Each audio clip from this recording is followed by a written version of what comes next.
comrade. Yes, can you Tinofara. Kugwinya. Unogara wakangogwinya. Wanga wabva watodyera. Tadya. Tadzoka zvekare kati nenyaya yedu yefuel. Maprice efuel akakwira. Chii chingave chiri kukonzera? Haufaniri kuti tadzoka uchingogarira kuno. Uchikupa madhumbe namagogoya uchiwedzera kunyatsi kutsukira. Nyaya yefuel ndainzwa ichitaurwa newakomana earlier ngati munoseka fuel. Zimbabwe is a landlocked country. Haisi nyika hombe yekuti vanhu vangachema nefuel. Fuel kukwira kana usakwira izi ungandodza kuti iwe kubva pachitungwiza apa kuuya panapa ungaremerwa nekufamba. Do you know kuti isusu we used to taifamba kubva paHighfields apa pankala apa tichirowa takadai kunobata Goromonzi ukuku. Iyo seki ndiyo anonzwa neyechaminuka kai ndiyo yechaminuka kai Prophet Chaminuka kuti kuchaya vanhu vasina mabvi. Do you know kuti gore raya rakataurwa naChaminuka kuti kune vanhu vasina mabvi paya I was the first person ever, I was the first black comrade to wear trousers. Unoziya? But trousers iroro ndandaripfeka because ndakanda pane mafuta egwai. Ukatora mafuta egwai, ukatora mapfura, ukatora mamveve, handiti wotora shuga, wotora jatrofa, wotora molasses, ukazvimixa unogadzira petrol. Plus zvinonzi kana muchida mafuta futi mukasvina mukatora mahwahwa eng'ombe aya pamurora eng'ombe aya mahwanya momixa namazondo, muto wamazondo kaya kana matrotters enguruva aya mukazvida mozvipressa under heat and immense pressure munoda namafuta enyu. Munotogona here kuigadzira petrol. Anonzi mapetrol bomb aya ndini ndakatomaintroduce. So ndakanga ndazvirealize because ndanoenda kuCuba. I remember 1957. Ipapo Fidel Castro vanoti Fidel Castro ndo paanga asimudza ndaenda kuCuba ndikaona vachigadzira oil. Wane mazidrum hombe kungayoso handiti hombe madrum acho mazidrum iwayo tomataibika tichimixa. America yarova masanctions kuti mafuta vachakwanisa kupa mafuta, and then they were saying that, and then I just qualified in qualification engineering. Ndokuzodzoka nemangola uko wana Jonas Savimbi wachapisa. Unomziva Jonas Savimbi anetsa achemedza Dos Santos uko ndipo ndakazoona advanced training yangu flight. Ndakarwa ndege pa Angola pa Dodoma. Unoziva pa Dodoma pa Tanzania. Dodoma ndakarwa ndege iri mhepo ikapera petro. Alright, comrade. Saka zvine zvazviri kukuaffecta iwe here zvekushayikwa kwefuel? Aiwa. Zvida hatiaffectike nazvo. 1978 I remember takarova Shell garage pa Southampton apa. Takabomba poko pa Soston. So unova let's say panyinzi pa Soston. It was burning. What's burning? Soston. Women were geda nemeno kudai tairwa Shell apa pa Soston.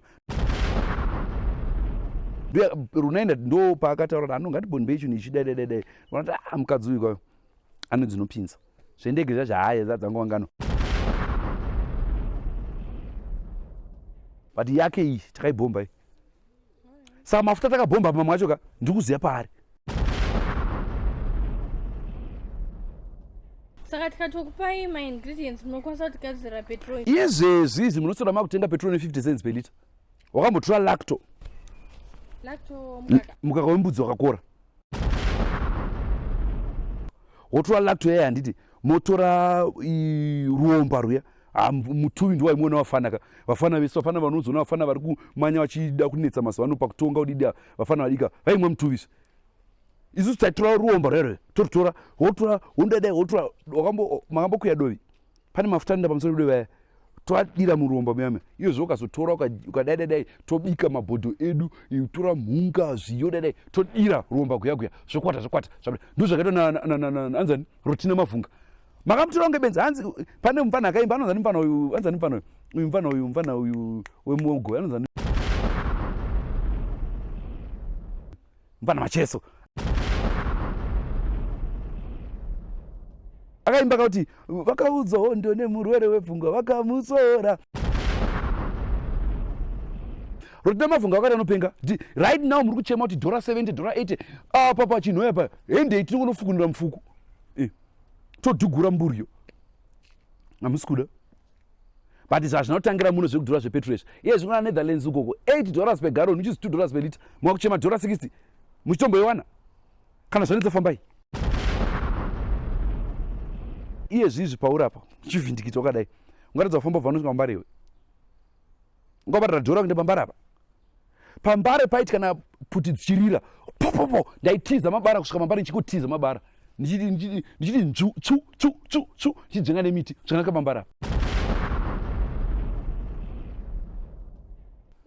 unudza petrol vanhu ngavapinde even chitima anoziva kuti free chitima chopombwa mweya ichi chofamba chishanda nemhepo ndosainzi freedom train because it's free the energy that we use imhepo chitima chakutokanga sainjanji wafanira uri kutora njanji wachinokuwedza mapostora chinogadzira mugomo mapostora chita njanji kudai iye zandona petrol yanzi yadhura vanhu ngavasambopaka mota dzavo ngavashingirire bhozi vakangopaka mota ma323 mapizho vakapedza kutemwa nemapostora vachigadzira mugomo vachigadzira mune madhishi iwe wakambosvika pamusha mupostora vanogezera mwana ndichiri purastiki nenge ndichidzire zenge imota dzani dzakapaka gwagwagwa yapedzwa kasimairi kako ndinokafarira asi kuzvino chiuya chingogara katongoita uchingoti pawadira ubakidza kamushini kako padiko zvine zvipetrol ndine kamwe kamvana kangu kandiri kuziva uko ndakatotaura nababa wacho wanika kakamota kako kawanako zikanzi munongouya ne5 liter mukwasha mototora adzimai kutoraura nepeturu gore rino because I remember 1975 tatiri pandakaenda kuangola Dos Santos akaroora nepetro the former president weningire weangola he married with petrol yeah Jonas Savimbi chaairwira na Dos Santos chekuti Jonas Savimbi akada noroora wanditi wakamunyima petro it was scarce did aigadzira vaselinia inogadzirwa nepetro vaselinia inogadzirwa nepetro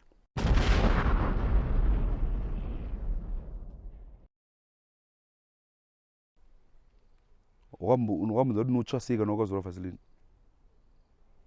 kurati pakatokwenywa matches padhuze ndiri padhuze ndazora vaselini ndobvira maveld fire ka anotanga navanhu vanenge vakazora vaselini izvi uzobva maveld fire anobva kupi maveld fire anoitika mumaruwa vaselini ichidripa ichidonha ichindokwenya moto zuva rikapisa kapamototsva vanhu vakasviba vaya vaselini ndakakura nchizorwa vaselini kaini nambuya wangu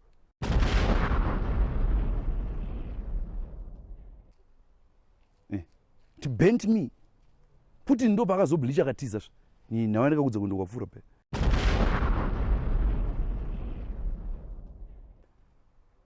alright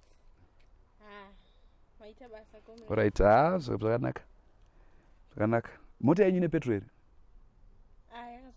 yakazara nditi munditakurawo ndimbosvika pamashops apa ndani chitamba paya kuti munhu anofamba ungafamba iwe unoita tsvakusi kana kuhondo kwacho kwaimbofambwa here kwaimbofambwa dzine dzingori nhau kuti zvimake sense takaenda